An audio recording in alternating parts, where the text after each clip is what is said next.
This is Trevor from TFK, and you're listening to Dispatch Radio. All right, we're back, and we're going to stay with the Winter Jam conversation. I tell you, folks, as we talked about it, as I got to show the Tampa event, and we talked a little bit about that, one of the shows that just knocks your socks off is definitely Red.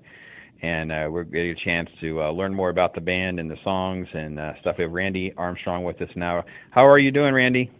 Good, man. How are you? Doing good. Hope you're not getting too cold there in Evansville. It's a little bit warmer today, I hope. It is, actually. It's beautiful. That's great. That's great. And I want to jump right to something, because the cover of the album kind of has the image. This creature is on the cover of the band's latest album. It's called Of Beauty and Rage. And it's kind of integrated a little bit into their set. Do you have a little nickname for this creature? What is it exactly supposed to represent? Yeah, people think it's, like a mythical monster or something like that, but actually it's a picture of a plague doctor, and they were very popular in the 14th and 15th centuries during the bubonic plague. They were actually people who wore these masks that had, sweet-smelling, like, rose petals of sage and things like that. The beak of the masks, it was so they could mask the smell of death that was all around them. And they wore long cloaks to protect their skin from the infection and carried a cane so they could examine people. And a lot of people saw the plague as a punishment from God, and they thought these plague doctors could whip them of their sins with these canes while trying to cure them. So there's a lot of lineage behind the actual person itself. They're very provocative looking outfits, and we knew putting it on the album, people are either going to be scared or ask a lot of questions or question our faith. A lot of those things have happened since, but it gives us an opportunity to discuss it, and the guy is on stage with us during Winter Jam. What we try to portray in our shows is, that there is evil all around us, and we're constantly in battle with it. And it doesn't matter whether you're saved or not. We all struggle with fighting off, our inner demons, and the evil that just, encapsulates, life in general. So, it's a battle that we've taken head on ever since we started the band, and we've talked about a lot of dark issues in our songs, but we also talk about how there is redemption in Christ, and that's what Red is short for, is redemption. Well, spiritual warfare definitely plays into the set and the message, and it's definitely got one of the I won't say shocking, but definitely one of the more provocative aspects of the entire Winter Jam night, and it is definitely one that everybody was talking about. It was a great set, so much energy as always, pyrotechnics as you always would expect from Red, as they've done in Winter Jams in the past, and on tours with different bands that you've seen before, folks. You don't want to miss it. Obviously, jamtour.com has the specific dates and locations. If you missed it in your town, or you don't know if it's coming to your town, you can get tickets there. You can find all the information. They still have the $10 general admission. They have the $35 and up, Jam Nation and VIP tickets, and you get a chance to see Randy and his twin Anthony and Michael, of course, singing vocals. And we really, really were just blown away. I have to be perfectly honest. You guys really, I think the last time we saw it, I talked to your brother, and I said, you're singing a genre that's not really for me personally, but I can still appreciate the theatrics. And that fact that I was so encouraged to know that this is going on the road out into the secular world, and Christ is getting out there through these means. Seeing this set made me, I was almost like euphoric to know this was so good. I was so impressed. Oh, thank you so much. Yeah, we don't do a different show in churches as we do in clubs and bars and stuff like that. You see the same guys on stage that you do, say, on a Winter Jam tour. We share the gospel every single night. It doesn't matter who's watching. I think a lot of people don't realize that.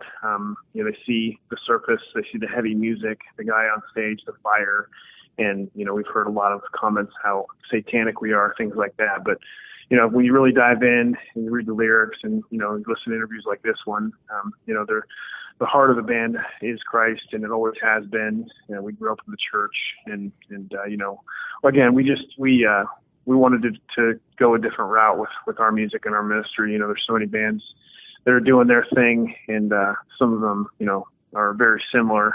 We try to be different and, make it for everybody so that, people are willing to listen and, that's been our thing from the get-go. We've always tried to make people feel comfortable and then reel them in with a message of hope and redemption. And so that's our niche, and we're sticking to it. Because you guys have been so successful now for so long that how do you guys decide when you sit down and you do Winter Jam? Winter Jam's such a unique beast. You're singing at 20,000 and all the different genres and all that. You sit down, you've got so many songs to pick from. How do you guys whittle down? I mean, we got from Fight Inside to Faceless. I remember Lost, Die for You. Of course, Darkest Part I think is on this album. How do you decide? How does it come down to, okay, this is what we want to do, this is how we want to represent the band and introduce them to Stars Go Dim fans and New Song fans and For King and Country fans who may never have seen us before? Right. It's very, very difficult to figure out what you want to do in 15 minutes on a Winter Jam tour. Right. Last time we were on it, we had 22 minutes, so we were able to do an extra song. But, when we sat down to think about the set, we sort of wanted it to be shocking this time. And I remember the first weekend of the tour, even the people on the tour themselves were like, what are they doing? Like, they're like really, really pushing the, I know a lot of people on the tour were asking, why do you have the demon on stage with you and things like that. Again, it was an opportunity for us to discuss it, and a lot of people didn't realize we have a comic book or a graphic novel, we should call it, out with our new record. So, we went the extra step, and we're portraying the comic book characters on stage. And, we try to put people in an element of entertainment while we're feeding them, a positive message. And again, sometimes we realize that, our music's not for everybody, and that's totally fine. Just as Matthew West isn't going to reach everybody, we're not going to reach everybody, but we're going to reach fans that he's not going to reach, and vice versa. So, they bring us in to do, a certain thing. And so this time we tried to exaggerate that a little bit and, play songs that are heavy and are, intense and lend themselves to this battle that we are portraying on stage. And we talk about, with our song Feed the Machine, we talk about, giving into the world. Why are we doing that? Wake up. And then, we have a song called Take Me Over. It, that simple as asking God to come into my life and take me over. I can't do this on my own. And we have Darkest Part where, we're in that song, you're worried about, showing the darker things in your life or telling somebody about the darker things in your life because you're afraid of how they'll react. And I know as Christian musicians in general, there is a little bit of a face that gets put on daily on stage. Everybody tries to portray this everything's good. I'm up here for a reason. I deserve to be up here, sort of thing. And this is why God's got me doing this, because I've got my life in check and things. When in fact, there's a lot of stuff that goes on, interpersonally with people that they may either be sharing or they may not be sharing. But we're all human beings. We all make mistakes. We all have our downfalls. We all have our fears and anxieties, and I think we're afraid to show our fans sometimes that we are, because we're afraid we're going to be judged, and we're afraid that people are going to say, well, I saw Red and their music is so heavy and they have fire and they don't say God or Jesus in their lyrics, so I don't understand why they're even on this tour, kind of thing. So, there is that fear that people aren't really going to try and get to know who you really are and read your lyrics or, listen to interviews, things like that. And that does go on, and that's unfortunate. But the song itself just, talks about being in that vulnerable place up on stage and being in that vulnerable place, in the public eye, and writing songs about stuff. And then finally we cap it off with Breathe Into Me, and that's, the song that put us on the map. And that song is about spiritual restoration, plain and simple. It's, God, I need you to breathe your life into me, because I can't do this on my own. So it's, from start to finish, the 15 minutes feels like 2 minutes on stage.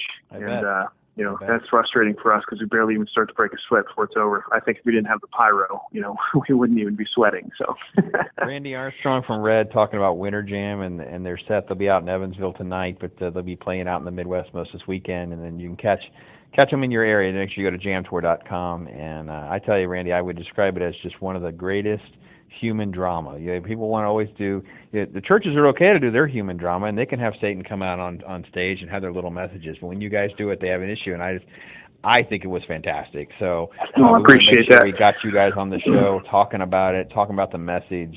If you got a son and they're into this, harder rock or whatever, you might want to gear them away from Metallica and AC/DC and stuff like that. There's a few of these other bands out there that have a message that is the right message, and that's currently one of the reasons that we have put all of our efforts behind Winter Jam. And I know we've talked about Red, I don't know, 3 or 4 times, and I know you guys were on the tour, one of the tours before we were highly promoting, and it's a great chance to get to talk to you and learn a little bit more. I definitely got to tell you, I was truly impressed and really enjoyed it a lot. So, well, thanks so much. I appreciate the encouragement. It's always great to hear that sort of feedback, because that's I guess not the feedback we're looking for. I'd say we don't do things to say, well, we need people to tell us that we're doing the right thing. It's not really that, but to know that people understand what we're trying to do, I think is what's important to us. And that. I was referring people who have a microphone. to it as confirmation, my friend. Confirmation you're on the right track. That's what I always say. Right. So I'm not looking for the applause when I preach a message. People come and say, hey, it's a great message or whatever. If I'm leading services or if I'm helping out with worship or prayer time, I say, listen, that's confirmation that God's on the right track, God's doing the right things, and that's what I would say. Exactly. Jam Tour, folks, we'll link to Red's social networking, their Twitter page, their Facebook page. We'll link to all that. Make sure you can catch that out on the bottom of the website part, and catch a show. And if not, you miss something, it'll be out on tour, I'm sure. They guys, I counted at least 8 Dove awards. I don't know how many there are. I'm not good at even keep getting all this stuff reconciled. You will hear more of Red. So get on board and get this figured out, because this is really, really good stuff. We appreciate Randy coming on the show, and we'll be back after the break. And then we're going to shift gears again and unfortunately get into serious news and all that other nonsense. But that's what we got to do, and we love it. Check out Jam Tour. Catch a show.